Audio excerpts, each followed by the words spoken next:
In the crowded 650cc sport bike class, filled with loads of parallel twin bikes, the CBR650 stands out as the only bike powered by an engine with more than 2 cylinders, giving it a unique edge without any direct competition. But then it all changed when Triumph rolled out the Daytona 660, taking a direct aim at going head-to-head against the CBR, and in this video, we'll be putting them side by side to figure out which one takes the crown. Let's dive into the power output first. Both Triumph and Honda produce a similar amount of horsepower, though the Daytona hits its peak horsepower earlier, at lower RPM than the CBR. And when it comes to torque, the Daytona with its lower cylinder count naturally has a higher peak torque, around 6 Nm more than the CBR, which also peaks at a lower RPM. Then, in terms of weight, the CBR leans a bit on the heavier side, tipping the scales at 208 kilos for the standard trim, 7 kilos more than the Daytona, and if you go for the E-clutch variant, it throws on an extra 3 kilos to the CBR. Ultimately, with both dishing out similar amounts of horsepower but the Daytona having the upper hand in weight, the Daytona is ahead of the CBR in terms of power-to-weight ratio, roughly around 4.5% higher than the CBR. Now let's take a peek at what's under the fairings. The Daytona is powered by a liquid-cooled DOHC inline-3 engine, derived from the Triumph 660 that has a 240-degree firing order. So it doesn't feature the Triumph signature 270-degree T-plane crank yet. And true to its name, it packs 660 cc of displacement.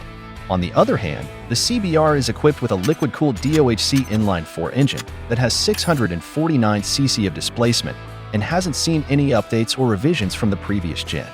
Regarding the compression ratio, the Daytona has a slightly bit higher compression than the CBR, and then for transmission, power is passed through a 6-speed wet clutch transmission that comes with an assist and slipper clutch.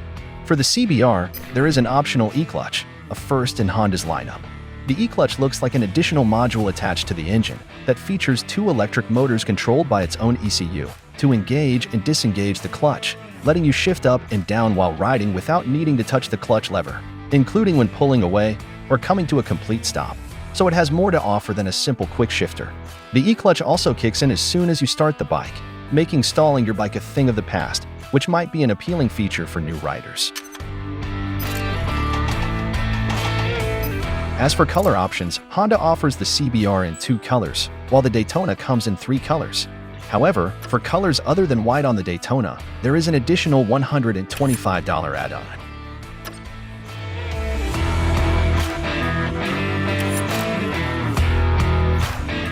As budget bikes under 10 grand, both only get basic features. They lack lean-sensitive or cornering ABS, so there are no 6-axis IMU-connected cornering systems used on more expensive bikes.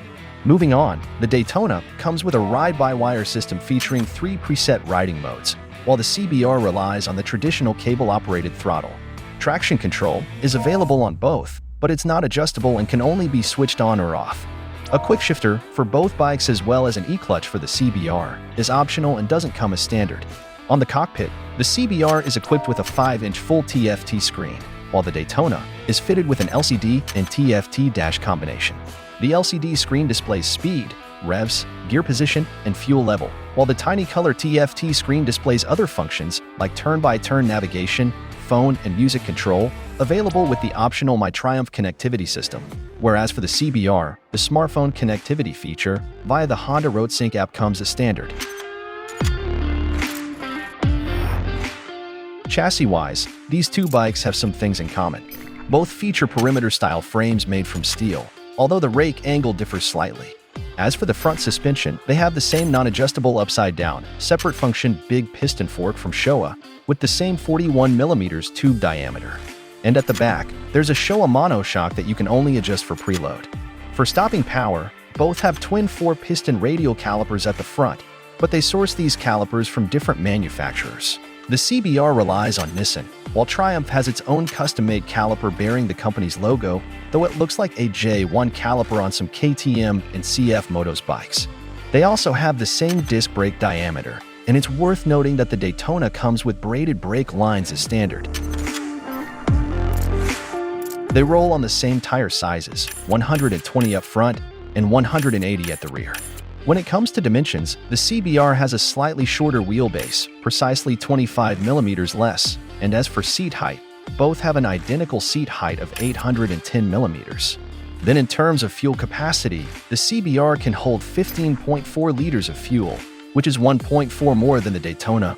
And talking about fuel consumption, according to data from both manufacturers, the fuel efficiency figures for both bikes are quite similar, hovering around 4.9 liters per 100 kilometers.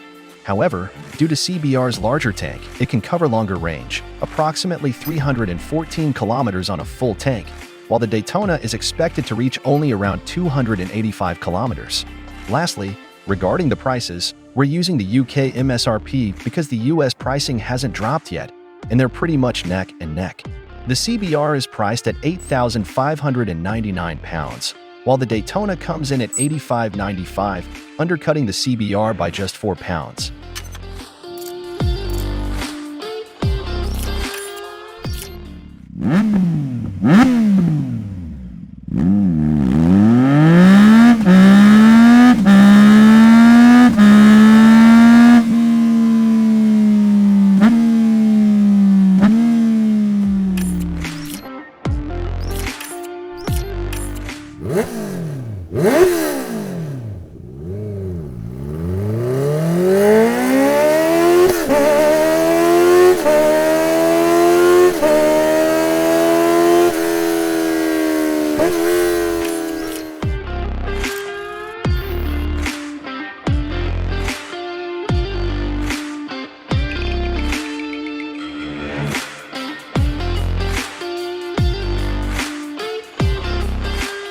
So, which bike is better?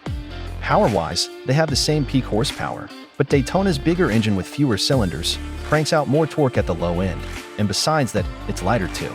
As for tech, they are kinda on par. The Daytona has ride-by-wire and power modes, while the CBR features a full TFT screen and an E-clutch. As for the chassis, as well as pricing, they are also pretty much at the same level, sharing some similarities in suspension and MSRP. Then as for warranty, both Triumph and Honda offer a 2-year unlimited miles warranty, and then in terms of reliability, the CBR's engine remains unchanged from the last model, which means it has a proven and known to be reliable engine, while as for the Daytona, we don't know much about it yet.